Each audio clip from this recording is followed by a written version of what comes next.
Hello everybody, good evening and welcome to the United Stand. This is your latest Manchester United news as we react to the story that João Felix is going to Chelsea. It was always a possibility if Chelsea moved, but we thought it was Arsenal versus Manchester United. It's ended up with João Felix going to Chelsea. What does that leave Manchester United with? Well, it leaves Manchester United with Wout Weghorst. From Cristiano Ronaldo to Wout Weghorst is the reality.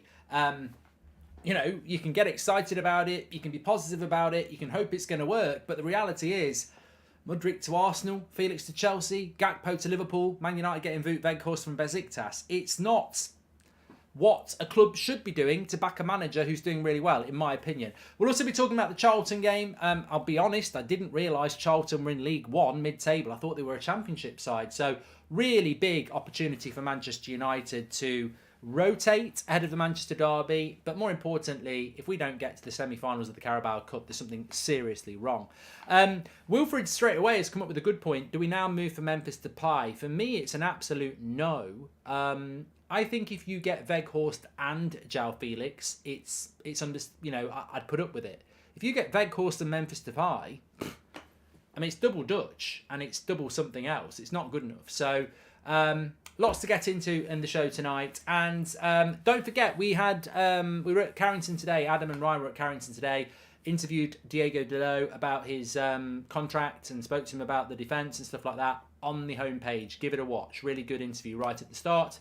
What a player. I love Dalot. I think he's fantastic. I think his mindset when he was in Italy at AC Milan during COVID was elite. And I think he's clearly going to sign a new contract, and that is a positive. But I don't know where you've been all afternoon, but if you don't realise João Felix is going to go to Chelsea, there's a poem by Rudyard Kipling called If.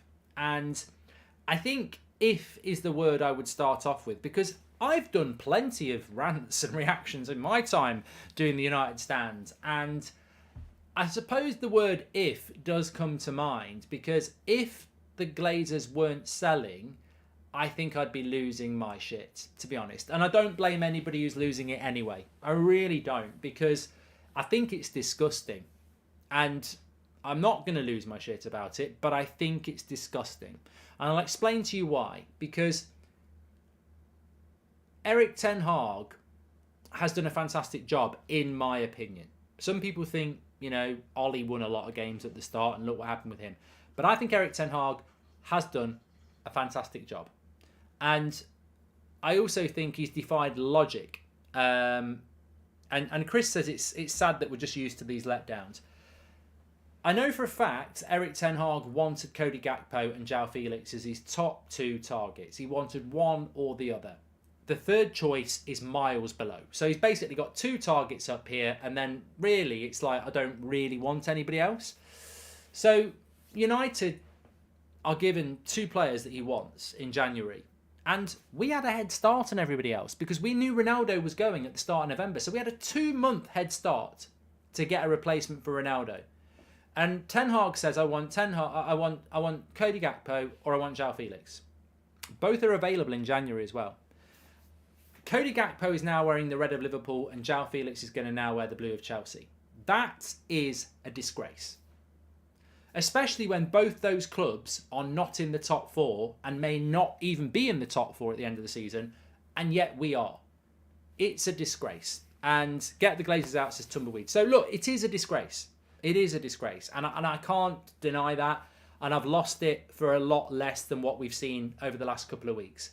Losing Gakpo to Liverpool was ridiculous. Losing João Felix to Chelsea is ridiculous even more. And the fact that they're both rivals in the Premier League makes it even worse. It's just disgusting. But I always say this, and maybe this will change, but I have always said this. When there's competition for a signing, we don't win. We tell me one time, somebody in the chat, tell me one time where there's competition, genuine competition for a signing, and we've won. We don't. Sancho, no one else. Bruno, no one else. Maguire, no one else. Wan-Bissaka, no one else. We don't win those competitions. Not really. Now people will say, well, Man City wanted Maguire. They backed off as soon as it went above 60 million. Arsenal wanted Martinez. They backed off as soon as it went over 40. Well, all right, let me quantify it a little bit better. We only win when we go stupid. when we go silly money. But that's bit us on the arse, because by going silly money, we've got no money left in January. So we're just very bad at transfers, and therefore it's not a surprise. But my biggest concern is that when rivals are strengthening, and I did a video on That's Football about this today, talking a bit about it from Chelsea's point of view. I genuinely don't think Chelsea will get top four. And I genuinely think that Chelsea are going through a huge transition with many problems, that they won't close a 10-point gap on us. But there's also a flip side to that coin. There are still 22 games to be played in the Premier League. 21. 21 games to be played. Most teams have played 17 games. There's still 21 games to be played. 10-point gap over 21 games. It's not unachievable if you start winning a lot and those above you start losing a lot. And my concern with Man United, and this is the only thing I would say negative about the players and Ten Hag, because I think they're doing a fantastic job, but I still do think there's work to be done, and I think Ten Hag would agree with me. There is still potentially work to be done when this team hits a bad run. I don't mean lose one game, I mean lose a couple of games. I still think there are scars with some of these players from the last few years, where when things start to go wrong, it could set in. Now, hopefully not with the likes of Casemiro and Martinez, that won't happen, but I still do think we could have a bad run. And if we had a bad run, and we have a bad run because of injuries, where are we going to turn? And that is my big concern. And I really hope that this doesn't come and bite Erik Ten Hag on the arse, because it's his first season in the Premier League, and if we get hit by injuries and if we get a bad run, I'm not convinced we'll turn it around, because I don't think we've got the squad for it. And people will say we've got a massive squad. I think if you lose Varane and you're relying on Maguire and Lindelof, we're in trouble. I think if you lose Casemiro and you're relying on McTominay and Fred, we're in trouble. I think if you lose Bruno and you're relying on God knows what, we're in trouble. So we'll have to just wait and see. But that's that's not down to Ten Hag. He wanted Gakpo, he wanted João Felix, he's got Weghorst. It's not to be Ten Hag's fault. It's not the players' fault, and it's not your fault. It's the same people's fault as it always is. And as I said this morning, this is the 3rd January I can remember, and there might be more. There was one a few years ago when Solskjaer had us top, we needed to buy, and we gave Martial a new contract and pretended it was a new signing. Last year, Rangnick got nobody, and we finished outside the top 4. And this year, we're in a really good position. The players we need to get are there at very reasonable prices, and we are bargaining with Besiktas for Wout Weghorst. That is the reality. And whether you like it or not, Manchester United are replacing one of the world's best ever players, our top scorer, our player of the year, on 450 grand a week. We are replacing him with Wout Weghorst. Tell me that is not a money-saving exercise. And I will keep saying this until we are run by people who aren't like this. If you are run like a business, you will end up not winning anything. Because in football, you can argue that Chelsea are just haphazard, but they buy players. They back their managers. Where's the backing of our manager? Graham Potter has been in a job at Chelsea for roughly the same period of Ten Hag, by about two or 3 months. He didn't have a pre-season. And they are backing him constantly. And Tuchel was backed in the summer, and he's been sacked. Ten Hag we'll overspend in the summer, and then we're not going to back you in January. And if I was Erik Ten Hag, I'd knock on the door and say, you know what? If I'd have known what I know now, I would have said, don't buy Anthony. Well, we did. No. I could have got by without Anthony and used that £85 million in January. If I'd have known what I know now, if you were going to spend fucking everything in the summer and leave me with nothing in January, I would have said no to one of those signings in the summer. I don't want to, but you cannot leave me with nothing in January. Like, nothing. It's a joke. But, as I say, why am I not losing it too much? Because there's a poem by Rudyard Kipling, and that is, if you can keep your head whilst others around you are losing it, then you'll be a man, my son. And I think, realistically, The one thing I'm holding on to here is that we actually are going to get rid of these prats in charge of the football club and the transfers and the CEO and start again. The cash issue's got to be putting off buyers, says Michael Morris. I hope Felix enjoys non-Champions League football. Fingers crossed for top four, says Carl. And it's simply embarrassing. Timber stayed at Ajax, Nunez and Gakpo have gone to Liverpool, and now Felix is going to Chelsea. Absolutely disgusting, says Jack. Well, look, I mean, I don't know what's more embarrassing before we move on. I don't know what's more embarrassing. Not paying for João Felix, which is effectively, and let's not forget, Chelsea are getting him for 8 million. We were being told about 15 million. They're getting him for 8 million. 11 million euros is the loan deal. Yes, you've got to pay his wages, but you always have to pay their wages. I don't know why their wages is such a big thing. Everybody knows João Felix's wages are big. We're talking about the fee that you always have to pay to the club. I'm not interested in the wages because you can't argue about the wages. I've had people to me saying, well, it's not just 8 million, it's the wages as well. But every player you look to get on loan, you've got to pay their wages. So I'm not interested in that. You know, that's not an excuse to say we can't afford it. You know his wages. Everybody knows everybody's wages. So £8 million for João Felix isn't that much. Honestly, it's not. I think we got 5 from Sevilla for Martial a year ago, from January to May. So £8 million for João Felix is not a lot. I've heard people today going, well, it's still ridiculous. It's not. £8 million for a loan deal is not a lot.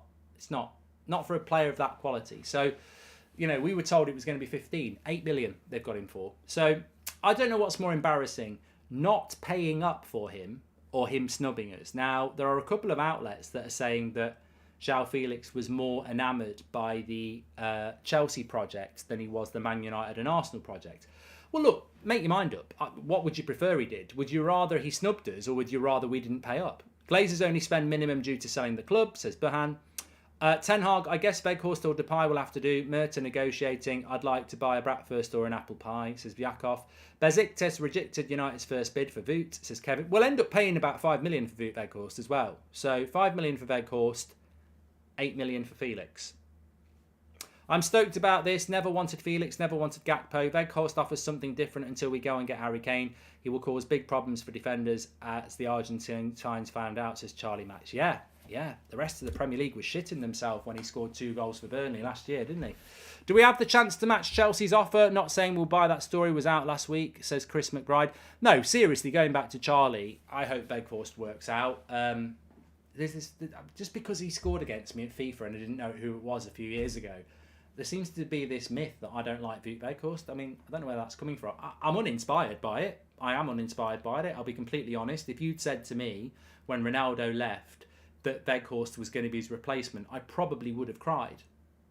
I think I probably would. And that's nothing against Weghorst. It's just the drop-off.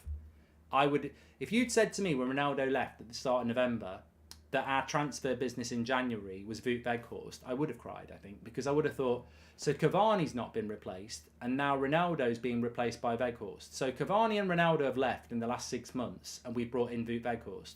And that's nothing against him. It's just terrifying, really, that a club of our size and the success we've had would do a signing like that.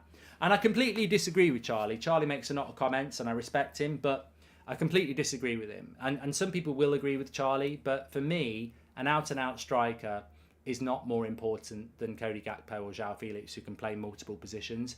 I just think we're going to play 3 games a week. We've got so many games, and it's not just Martial we need cover for. I think we need cover for Bruno, Martial, Rashford, Anthony. And Felix or Gakpo would have covered all 4 positions. And yes, we do need an out-and-out striker in the summer, but I think we could have got by. I think what we need is volume. We need quality and quantity. And therefore, you've missed 2 players that provided both. And also, Charlie, whatever you think or whatever I think doesn't really matter. It's what the manager thinks. And the manager wanted Gakpo and Felix. He wanted the quality and quantity of being able to play in numerous positions. And whatever you think, Charlie, actually, it's probably not that helpful when you think about it, because you sitting there going, you're over the moon that we're getting Weghorst instead of João Felix. You may as well put a Glazers t-shirt on, because the reason we're getting Weghorst is because of the Glazers. The reason we didn't get Gakpo and João Felix is because the Glazers didn't want to spend money. So if you're happy with Wout Weghorst, well done.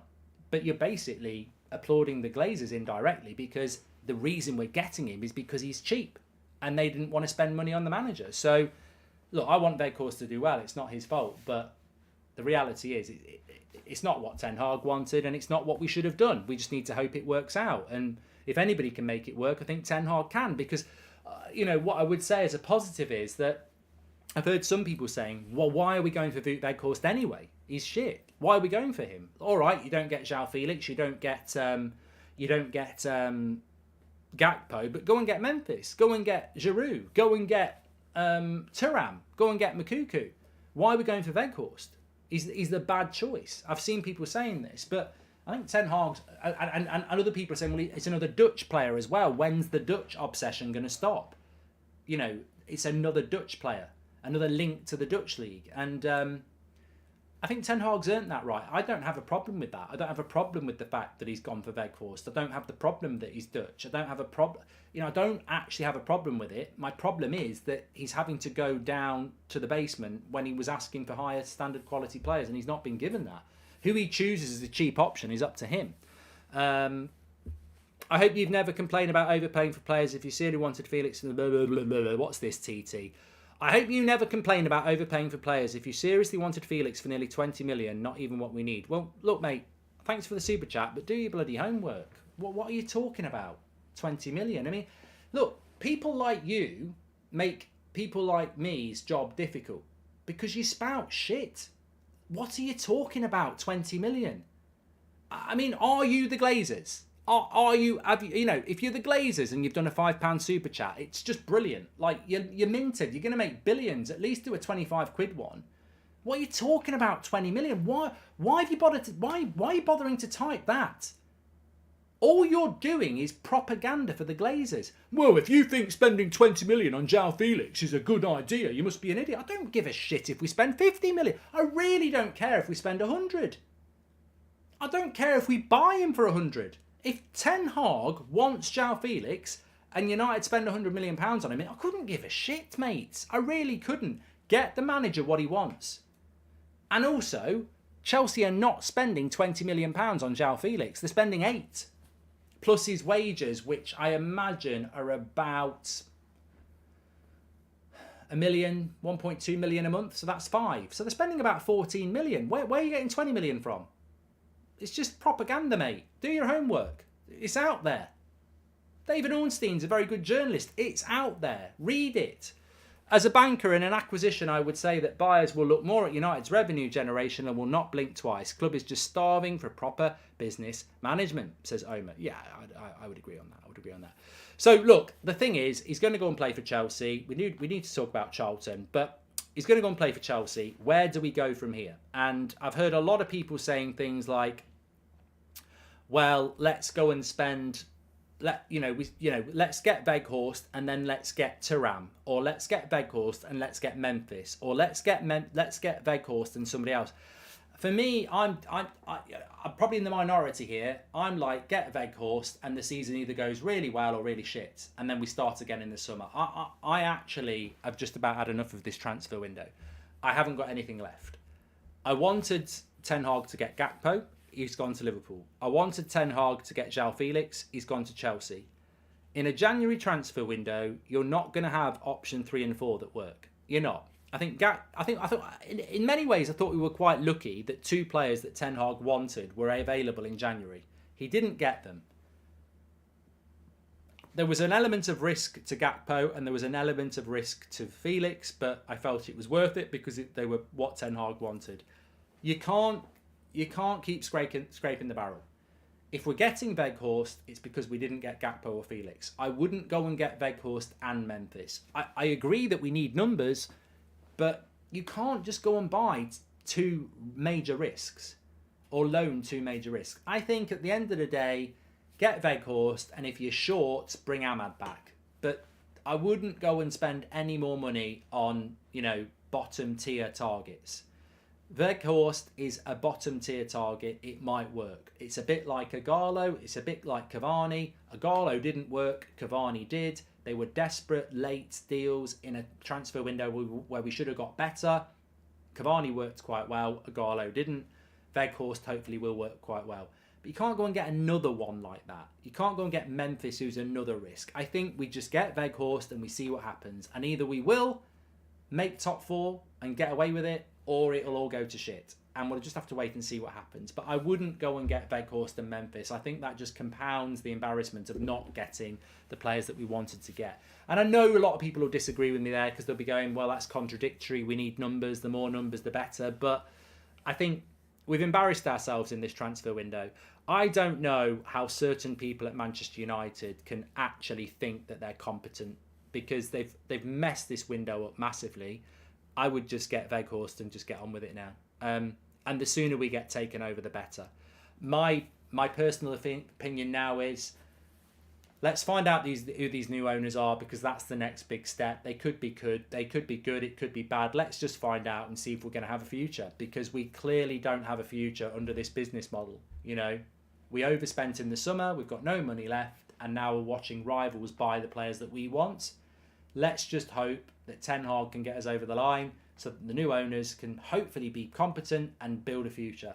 And if we can build a future off a Champions League spot and a trophy, this will be a very good season. If we're having to build a future from the Europa League with no trophies, it's on the Prats who run the club now. So I don't know what's going to happen. I just hope that, you know, we get away with it, because I don't believe, in my opinion, that they've backed the manager sufficiently this January transfer window. JF has had last good game for club or nation in 2019, says Thomas. I don't know who JF is. If Felix wanted to come, he would have made it clear to Mendes. Obviously hasn't. Glazers don't care. They got the sale, says Adam Coles. I think it's... Look, I don't know. I don't know whether João Felix has snubbed Manchester United or whether we just haven't bid. Personally, I don't... How can you snub a club that didn't want to pay the money for you? You know, the story's completely changed. We had Fabrizio on this afternoon.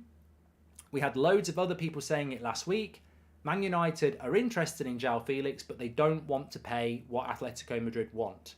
Chelsea come in and pay it, and then somebody says, he's chosen Chelsea. We weren't going to pay it. Look, wake up and smell the coffee. In my opinion, he hasn't snubbed us because we didn't want to pay the money. What's happened is, João Felix has been told by his agent, Arsenal like you, Man United like you, but they don't want to pay what Atletico Madrid want.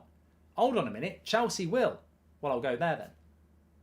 I think that's what's happened. How can you snub a club? How can Arsenal and Man United be snubbed when neither club wanted to pay what Atletico Madrid wanted?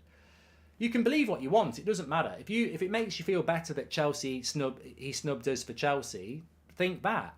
I personally think we didn't want to pay and we didn't get him.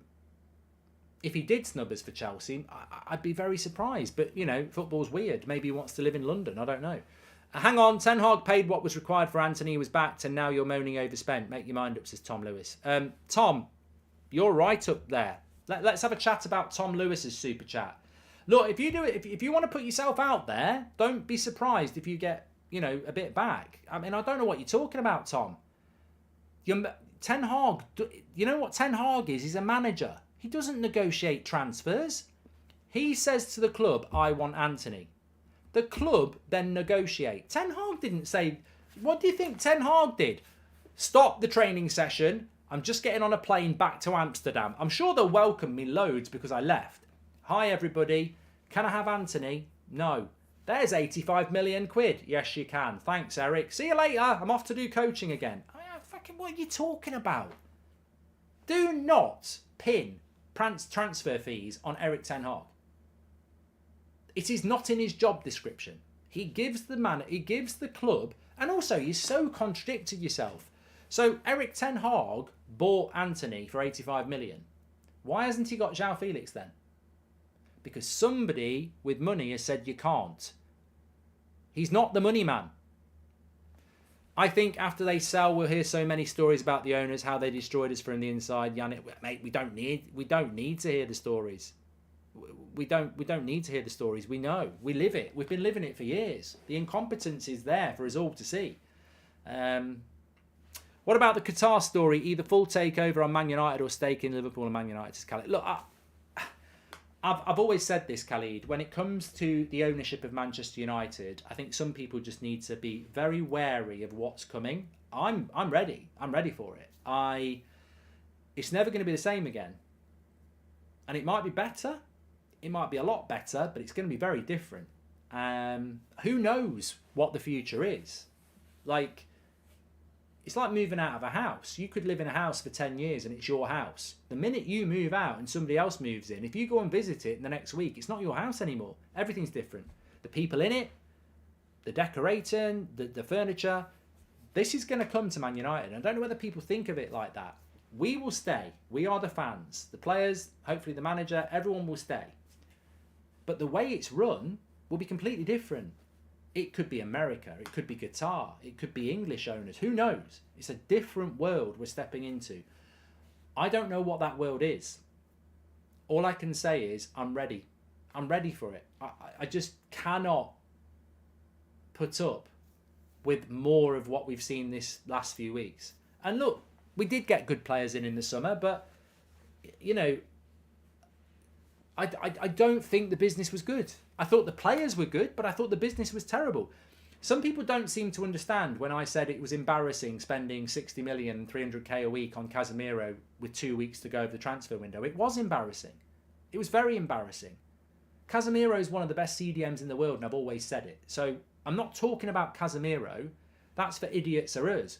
I'm talking about United's transfer activity. It was embarrassing to spend £60 million and 300k a week on Casemiro with 2 weeks left in the window.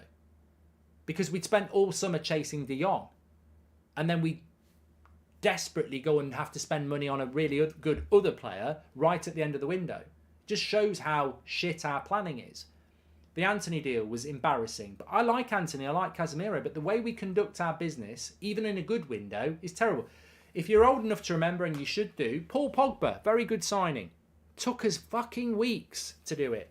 Bruno took us all of January to do it. Very good signing. We lost to Burnley whilst negotiating that deal. We probably would have won if we'd bought him 2 weeks earlier. Sancho took us over a year to do. Even when we're good, we're bad. Even when we bring good players in, we're bad at how we do it. So look, I'm ready for the change. Chelsea plugged the holes in their injury crisis with Felix on loan. We're erring and erring over Weghorst, says Jack. Such a shame, as we have an amazing manager who deserved the backing but will never get backed until the current regime, says Kieran. And this is why I want to see change, Kieran. I'm just like, he's done such a good job. You know, if I was a prospective buyer of Manchester United, I'd be very, very, very interested, because I think there's so much potential with the club. I think there's so much potential. Business-wise, I think there's way more potential. I've always said about the Glazers, actually. I've always said the amazing thing about them is all they're interested in is money, but they could have made so much more money. They are only interested in money, but they could have made so much more. I remember saying it about 3 years ago. I'd love to sit with Joel and Avram and everyone else and just sit them down and say, I know you're only interested in money, but you could make a lot more money if you did it differently. And they'd go, why? And I'd say, well, look, Harry Maguire was not £80 million. I could have got you a centre-back as good or better from Europe for 40. I've just saved you 40 million quid, and they wouldn't want 200 grand a week either. Really? Yeah. So I've just saved you 40 million quid. Wan-Bissaka the same. I'd get you as good a right back for half the price. I wouldn't have gone anywhere near Alexis Sanchez. I've just saved you a shitload of money there. That's the thing with the Glazers that's always frustrated me, is that, yeah, they have spent money and they do want to make money, but they always employed complete and utter clowns. There were so many. This is what I mean. If I was a businessman and I could afford Manchester United, there's so many ways you can run the club better from a branding point of view, from a business point of view, and most important of all, from a footballing point of view. Mark, Eric Ten Hag would have known after the summer disaster that winter would be even more difficult. Hopefully he has a backup plan to combat that situation, says Neil. Look, I know what Man United's January transfer window plan was. You all know what it was. I mean, you make a good point. Manchester United's January transfer window plan was to buy nobody. That was the plan. They put that out in September. You know, I said this last night. How can a serious football club have no plan for January because they've got no money left? It's amateur hour. But they didn't. The intention was to buy nobody in January. That was what was going around. And I remember saying, I think we will. Now, I didn't say by how much, but I always thought we would do some business. The reason they weren't going to do anything in January is because they anticipated that Ronaldo would stay for his contract, and then they would not have done any business. If Ronaldo had stayed, we'd have done nothing. Nothing. So that's what's forced them into a deal. The relevant question is, Ronaldo was on 450 grand a week, allegedly. That's £2 million a month. He's been gone for 2 months, 4 million, and he won't be back for 5 months. That's another 10 million. So there's 14 million in wages saved. That would basically be the 14 million that Chelsea are giving João Felix and Atletico Madrid. Make that make sense? We were committed to paying Ronaldo another 14 million in wages, and yet we haven't got that money. Anthony and Martinez was available for cheap early in the transfer window, but they decided to put all the focus on De Jong, and they said that they wouldn't do any other deal until they got the De Jong deal over the line. Milton, I am going to do it. Brilliant. Absolutely brilliant. I remember those days. I'm glad people do as well.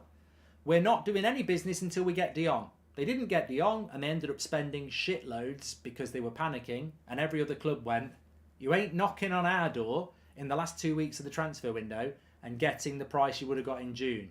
You bloody prats. For Martinez and Anthony and Casemiro, we overpaid by around 75 million last summer, and to balance it out, we sold Garner for next to nothing. Who could have been a brilliant understudy to Casemiro, says Mojo. It's interesting. I mean, very, very quickly, you've sort of pulled me in on something that I'm interested in. Martinez, we overpaid by 15, I agree. We paid 55 million euros. I think we should have got him for about 40, really, in the market from an Eredivisie centre-back. But look, let's say 10, let's be polite. That's not Martinez's fault, by the way. He probably is worth that now, but we overpaid. Anthony, we definitely overpaid by 30. 55 for me. We got him for 85. I think we got him for 85 with add-ons as well, which is terrifying, but we overpaid by a lot for Anthony. And Casemiro, you know what? We paid 60 for Casemiro. I think we did overpay. I do. I think we did. I think for a 30-year-old who Real Madrid were looking to move on anyway, I think we probably did overpay by 10 at least. I think £50 million for Casemiro was probably a fairer deal. So add it all together, we've overpaid by about 40-50 million quid, haven't we? I would agree. I would agree on that. Amount of bad signings we have done out of panic is shocking. Sanchez, Agallo, Cavani, Ronaldo, says Aditya. Club seers coming and crank up the prices because they know we got jokes controlling our finances. We are transfer clowns. New owners soon, please, says Tumbleweed. Yeah, well, yeah, we are, mate. And that's been well known for a long time. That has been well known for a very long time. In the industry, we are an embarrassment, and we have been for a very long time.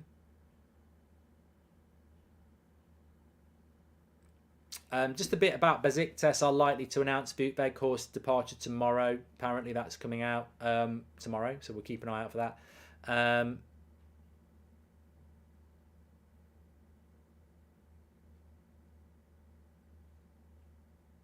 Also, sorry, I'm just catching up on a bit of stuff that's going on. Okay, people are getting impressed by the fact that Weghorst will pay it out of his own pocket to join Man United. I remember this with Agallo, though. You know, you've still got to have your standards, people. Just because a player's desperate to join Man United, I'd pay it out of my own pocket to go and play for Man United as well. Like, we are trying to win high-level things here. You can't just value a player based on the fact that they're desperate to come and play for us. Like, Agallo was the same. He was desperate to come to Man United. Did it work out? Quality is what matters. Do you trust Erik ten Hag to overcome the lack of finance? Faisal, you know what? I really hope so. I really hope so. I think it's so hard to see a manager doing so well and then realise that the thing... And look, it's nothing new. As I say, it's nothing new. I've said if I had £1 for every time I've said being a Man United manager is like going into a boxing ring and fighting one with somebody who's got two hands and you've got one. It's very difficult for Ten Hag. He basically is boxing with one hand and he's doing a great job. I can't wait till that rope is cut on the other hand and he can fight with two. And he's excited about that. He said it a couple of weeks ago. You know, the investment will be a good thing. There's that, you know what? We can't live in an alternate universe, but what would this January transfer window be if you had an owner like Chelsea? It'd be very interesting, wouldn't it? So I hope he can overcome it, Faisal. But I think that ultimately there will have to be... Look, I'll say it because I'm probably 99.9% certain. It's impossible for United to get top four, win the Europa League, win the Carabao Cup, and win the FA Cup. In fact, it is. It's not. I'm not even 99%. I'm 100% sure. With the squad we've got, it's impossible to win the Europa League, the Carabao Cup, the FA Cup, and get top four. And it's to Ten Hag's credit and the players' credit that we're in a position to do that at the moment in January.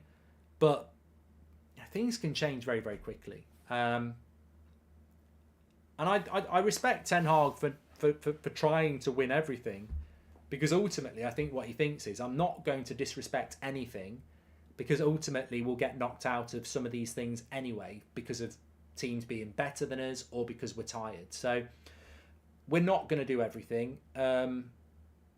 It's about what do you prioritise? What's most important, a trophy or top four? In fact, let's do a poll. That's a perfect lead in.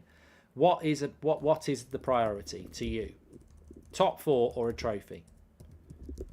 And I feel that Ten Hag, well, it's hard to read, but I think if you said to Ten Hag, top four or a trophy, he'd say Europa League, wouldn't he?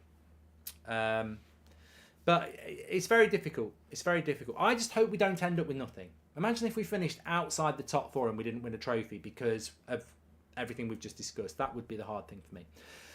We need to preview the Charlton game. We've been talking for so long. I make no apologies for that. I think there's more important things to talk about than Charlton Athletic against Manchester United. You know, I went live on Boxing Day night to talk about Gakpo going to Liverpool. So it's a big thing to talk about Man United missing out on Felix for Chelsea, because we know that Man United, well, Ten Hag wanted him and he's going to Chelsea. So it's a big topic, and you know, I think, you know, it was worthy talking of. The Charlton game is really interesting. So tomorrow night we will be live for a watch along against Charlton Athletic. Super chat here from Arma. He says, our squad is not rich. We should just focus on getting top forward to avoid any unnecessary injuries from trying to win a trophy. At least we can get top players in the summer window. And Anmar's right. I think Champions League football has to be the thing. You know, it does. We're desperate to win a trophy, but for me, the Champions League football has to be the precedent, because if somebody said to me, 4th place or the FA Cup, I would take 4th place. And people would go, you're an idiot. We haven't won a trophy in ages. And I would say, well, I might be an idiot, but I'm a calculated idiot. Because if we've got new owners in the summer and they've got money to spend, it's easier to bring better players in if we've got Champions League football. Rob says, I pray this is the last window like this. It's happened too many times and we deserve better. I'm here for you, bro, on that one. I definitely am. Some people are saying that Iqbal might start. I hope he does. I hope he does, Rue. And United negotiations are pitiful. Chelsea have completed the Felix deal in a matter of hours, whilst Murta is still negotiating day later for Weghorst. Well, apparently, Man United spoke to Burnley about Weghorst when we played them in the Carabao Cup, which was the week before Christmas. 6-week deal again, isn't it? So let's talk about Charlton. Mojo says the sale is being delayed because of what the Glazers want, while a buyer knows the club needs around $2 billion extra investment for players, women's team and Old Trafford, and also to pay off the debt.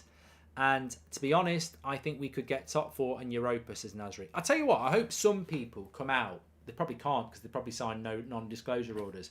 But I'd love to know some of the negotiations that go on to buy Man United, just so we can really understand how greedy the Glazers are. Because I wouldn't be surprised if there are people who want to buy the club who are saying, look, we want to invest billions into this club, but we're only going to give you 5. No, you're not having it because we want 6. I mean, that sort of selfishness is probably going on, isn't it? Anyway, look, Charlton against Manchester United. It's not going to be a massive preview because, to be honest with you, if we don't get to the Carabao Cup semi-final, it's almost as bad as missing out on João Felix. Charlton Athletic are a League One side. The English football structure is Premier League, right? Premier League, Championship, League One. And they're mid-table League One. They're closer to non-league football than they are to Manchester United. Well done for getting... I'm going to come across as a right condescending shit, aren't I? I'm not intentionally being condescending, and I'm not intentionally being disrespectful. I'm just being a realist. This is at Old Trafford against a mid-table League One side. We should rotate more than a spinning chair. More than Anthony. We should be rotating big time. We've got a massive game against We've got 3 big games coming up. Manchester City in the derby, which is a league game. Crystal Palace on the Wednesday, which is a league game. And Arsenal, which is a league game. And 2 of those... So we've got Man City, the best team in England. And then we've got 2 away games in the space of 8 days. They are the priority. 3 games in 8 days. You can rest your big players for 4 or 5 days now. Do it. We're playing a mid-table League One side. You know, let Maguire have the game of his life. Let him put it out on Instagram. I don't care. We're playing a mid-table League One side. Rotate. Rotate. I thought they were in the Championship. They're not. Top 4 is needed this season to attract better players in the summer, but a cup is a possibility, says Anthony. Well, this is what I mean. This is what I mean. If we beat Charlton, you're in the semi-final of the Carabao Cup and it's 2 legs. As long as you avoid Man City, I think, you know, we should be okay. In fact, part of me thinks I'd like to get City because if you beat them, you're probably going to win it. So look, lineup-wise, I've put De Gea in there. I'm probably completely wrong. I'm probably completely wrong. I would maybe, if he's ready... I mean, the reason I put De Gea in there is because Butland's not been here long enough. But if Butland's ready, I'd play Butland, to be honest. I'd rotate. But De Gea gives a bit of experience, so maybe play De Gea. Wan-Bissaka 100% at right back, rotate. Lindelof and Maguire at centre back, 100%. Why risk Varane or Martinez or Shaw? Malacia at left back. Complete rotation back 4. We're playing a League One mid-table side. People are going to say Charlton have won their last 3. Tell me who they beat. And I'll still say rotate. Prediction for United City. Dylan, now's not the time. Midfield, rotate. McTominay and Fred, please. You know, if they can't play well against a mid-table Championship side, we're in trouble. And this is probably one of the few games where I'm completely happy and relaxed with McFred and Magaluf. Those players are on tens of thousands of pounds a week. We're playing a mid-table League One side. This should be a walk in the park and you can rest your best players. Casemiro, give him a few days off. Varane, give him a few days off. So McTominay and Fred. Now, number 10 is really interesting. It goes against what I've just said because I would play Eriksen because Bruno's suspended anyway. So Bruno's going to get a rest. So that's probably a good thing.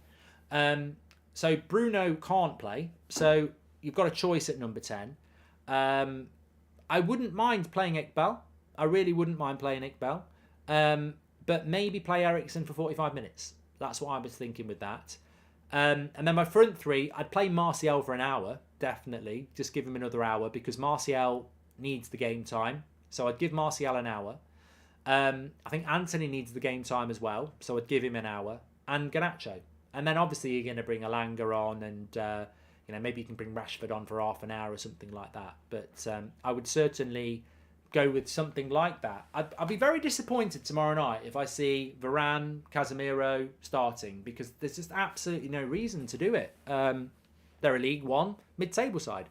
Putting Martial into a cup game is suicide, says Charlie. Why? I think Martial needs the game time. I've heard a few people saying Sancho might start. I mean, I'd love to know what they're drinking. I'll have a pint. I would be, if you're saying that Sancho's going to start or even be on the bench, you can have the lottery numbers. That's how unlikely it is. As of Saturday morning, he wasn't even training with the first team. So you're telling me that Sancho has maximum had 2 days training with the first team and he's back in the squad. I don't see it. I don't think Sancho's going to be anywhere near the first team squad until Crystal Palace, which is a week on Wednesday. So I don't think Sancho will be involved. I'd love to see him on the bench, but I don't. I'm not even bringing him into the equation at the moment. I don't think he'll be ready. We won't win the game, but we'll beat you at poorly run club top trump, says Jonathan Foster. Thanks for the super chat, Jonathan. And Mark, it's my birthday, says Anish. Would love if you call me a prat. Love this channel, and you've been a special person in my life.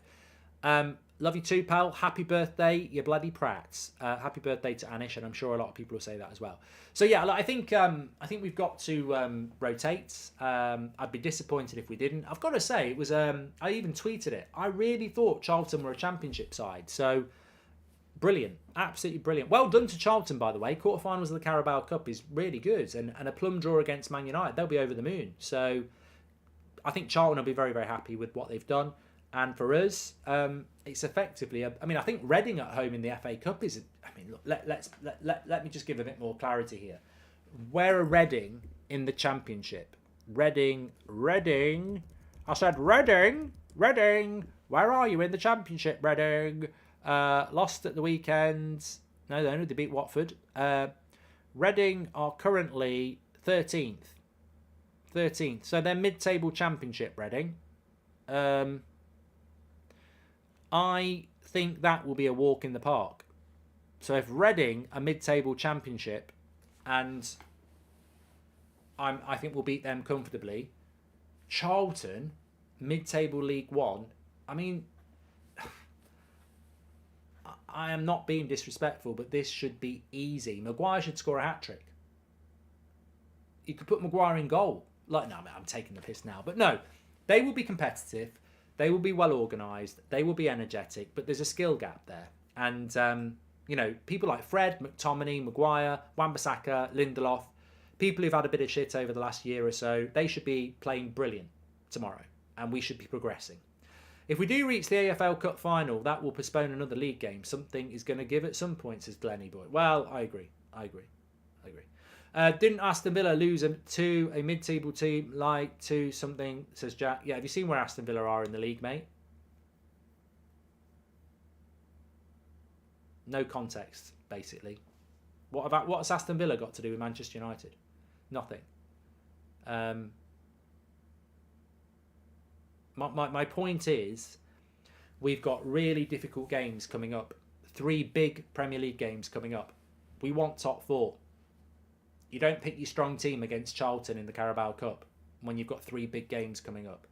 And also, what's the point in paying Wan-Bissaka 100 grand a week? Scott McTominay 50 grand a week. Fred 100 grand a week. Lindelof 100 grand a week. Maguire 200 grand a week. What's the point in paying those players that amount of money if you don't trust them against Charlton Athletic at home? That's my point. You've got to rotate. You've got to think about, we're playing 3 games a week until the start of March. This is a chance to give people like Casemiro and Varane and Rashford a complete break. You've got to take it. And if you get knocked out, it's embarrassing, but it was probably... that's a great point, isn't it? If Charlton knock us out with that team, it's still the right decision.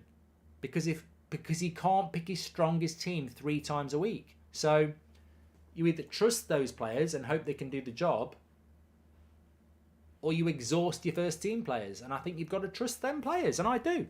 Why are we keeping Maguire when we have Varane, Lindelof and Martinez Shaw, plus Casemiro and McTominay in emergency, although I'd sell McTominay? Well, Toho, I think we're right to keep Maguire and Lindelof and everyone else till the summer. Ten Hag, make every game exciting before game like this don't matter. It doesn't mean anything if you play well, says Min. Thank you very much, Min. Thank you very much for your super chat there. Shush says we beat a bright... Look, I hope Charlton come and give us a game tomorrow.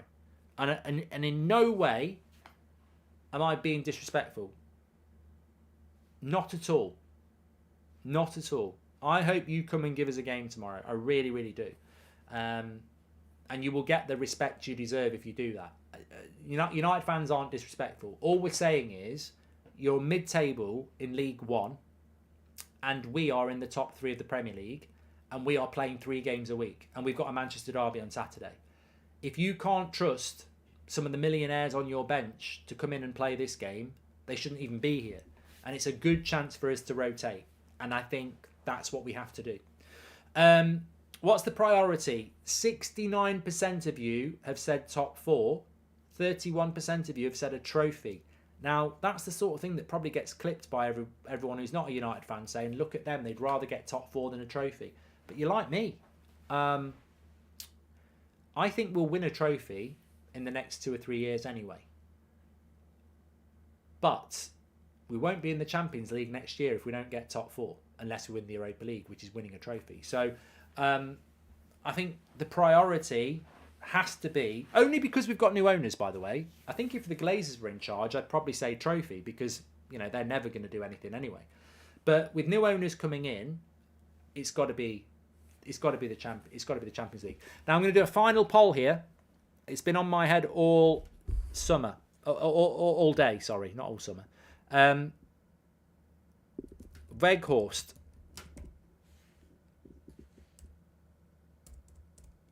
I just want your opinion. Good signing, bad signing. There's no context to it. I actually don't know the answer. I'm going to give it you in a minute. But Weghorst, are you happy with it? Good signing? Is it a bad signing? Simple as that. When will Sancho be back, says Fiona? I think he'll probably be back next week. I expect us to beat Charlton. It's just that you never know what's going to happen, says Jack. If Charlton beat us tomorrow, we're going to get bantered anyway. So I'm never scared of sitting here and saying, let's rotate. They're a mid-table League One side. Because even if I sat here and went, oh, they're dangerous. They're a dangerous team. Let's pick the strongest team. It doesn't matter whether I say that or I say what I have said. If we lose, we'll get bantered. So, rotate. Hi, Mark. Would you be worried if the new owners are not in before May? Yes, Alan. Yeah, I would. I'm stunned that people are talking about us being bought by March. I'm stunned. I mean, watch the video this afternoon with Fabrizio. It sounds like negotiations are still going on. I don't know how we can do this deal so quick. I don't know how. 12 Days of Cantona said, you said that about Burnley, and we won. Think before you type. You've been at it all day, mate. I've seen your shit all day. You talk shit. You really do. You really do. You don't think before you type. I see you popping up all the time, and you just talk shit. I'm sorry, but you do. You probably think I talk shit. That's why you're typing. But it's a two-way street here.